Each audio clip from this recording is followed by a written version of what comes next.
So Diana, I don't know if you would like to ask the last question to Natasha. Yes. Um, what would you, or actually, what would be some of the vindications from the US, Latin America, and the Caribbean region around the Black Lives Matter movement and leaders? Do you mean like some of the results or some of the things that they're actually accomplishing? Exactly. Okay.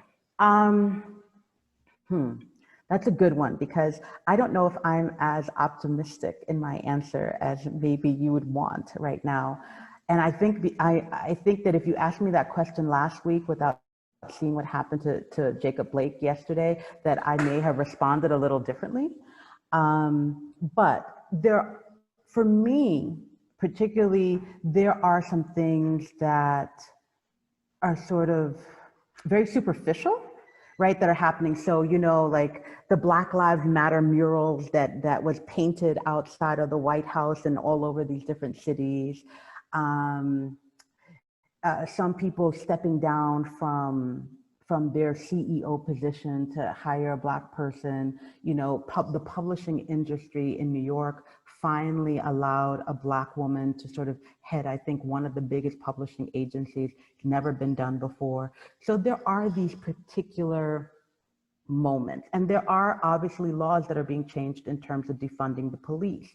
But because the government, the federal government, does not have any investment or support for this particular movement, it is not something that you will find sort of a sweeping layout of systematic changes, right? And so I think that there's small changes, but for me, I guess the most heartening thing, as a mother to an almost 20-year-old, right, a son, and a mother to an almost 16-year-old daughter, I'm really inspired by the young people who across the world are asking for something different. And they're using social media in a way that is incredibly powerful. So I'm learning from them. And that's, I think, where I get inspired, the potentiality of younger people crossing boundaries and borders, geographical borders, global borders, to think about how we can really understand that actually Black lives do matter. I mean, we're all humans, right? And that's not, we're saying, when people say Black lives matter, they're not saying that all lives do not matter. But at this moment, with the particular oppression of specifically Black and brown people, what they're asking for is to prioritize the safety and end the war and assault on Black and brown bodies. That is what they're being asked of in this particular movement today, right? And so I think it's for me, that's the thing that's most heartening, the idea that young people are having these kinds of conversations, and that there is another level of conversation happening amongst whiteness that is a bit of, I guess, bit of self-reflection, right? Where people are asking around how do I show up? How do I be an ally? And how do I actually do anti-racist work? And I think in universities and some companies, they are looking to hire people to have those kinds of hard conversations, because what it actually means is really going all the way back and looking at the ways that you can address basically even your ancestors and what you've inherited. And, you know, at first there was a bunch of people who were like, oh, I'll just give money, and started to go, if you leave your Cash App or whatever, I'll send money, or I'll sell plans, or I'll send a gift card. But that's not what that's not, you know, you can't just send $100 to somebody and go, I did my Black Lives Matter for 2020, I'm done, give me my little, like, you know, my card. No, we're talking about really taking a look at the generational access and the privilege of whiteness, where you can, I mean, we saw this yesterday with this young boy, right? With Kyle, 17 years old, with an assault weapon, decided to be a vigilante, right? And was just arrested. He wasn't killed. Imagine Jacob Blake didn't have any weapons, shot 7 times in his back for going to his car in front of his 3 children. Breonna Taylor was killed in her bed. You know what I'm saying? For nothing. And she's an essential worker, right? 26-year-old, and nothing has been done about this woman. And it's been over 150 days. And the police who were involved in the shooting, right? 8 times she was killed in her bed. And they left her 20 minutes as she was trying to struggle in the hallway. They left her body there for 20 minutes without calling for any medical assistance. She could still be alive today. All these injustices, sometimes you want to just take your head and go, what? But how do you have hope, right? Because that's the thing that Black people have. We have the ability to be resilient. How do we preserve these things? Because we've been given the tools. Ancestrally, we have been given these tools, because this moment is no different than the 1960s. This moment is no different than being on the plantation. It is a continuum of the kind of oppression that has happened from the minute our ancestors were placed on that boat, right? And dropped off all over this new world, right? And so for me, the only thing that I can say in terms of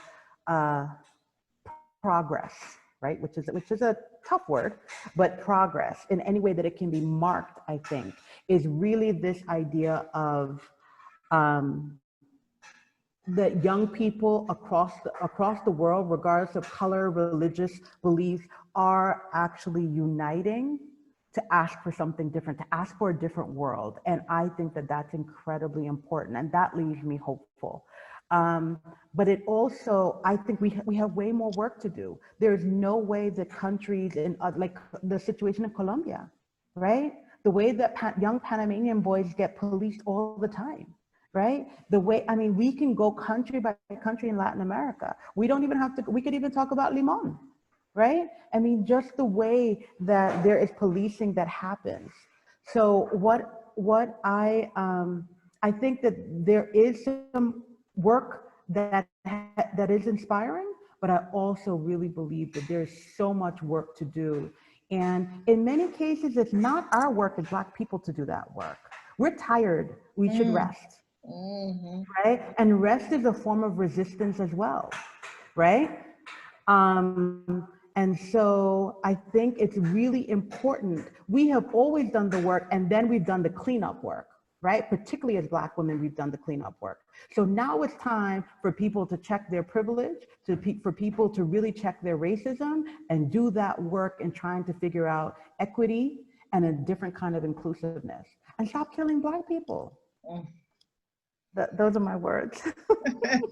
Thank you so much. Inspired, sister. I was feeling, I think the ancestors started to come down on me, because it's like, it's just sometime. I agree with what you said. We are tired. I feel I have mixed emotions, because you realize that, well, yes, we get, one step forward, but then we go back like 10, because the structure is still there. The racist structure is still there. So that's the reason why these things keep happening.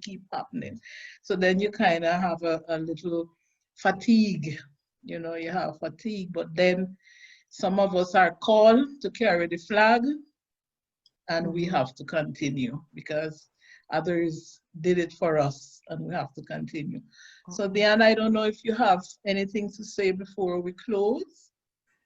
Well, I'm amazed with what a powerful and enlightening conversation analysis. I mean, it's been amazing how you just bring all the pieces together, especially trying to make this comparison with the region, United States. Yes, Colombia is suffering right now. And we have to remember that there's a lot of things going on, and it's true that we are tired, but still we have to still still ahead in these conversations, but in this awareness of that, the fact that we're human beings, and we, as anybody else, we want to have a better condition of life. and we deserve it. We're not asking for it. We deserve it, and it's about time to have this clearance of bad situations, especially addressed to the brown and black bodies, as you said. So thank you so much. Of course, it's an absolute pleasure. Thank you.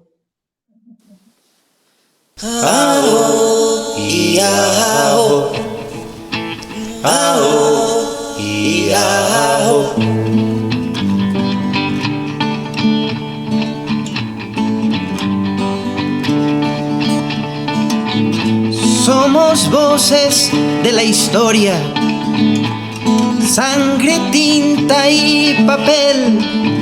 Somos voces de la historia, mis ancestros, su saber, mis ancestros, su saber, mis ancestros, su saber.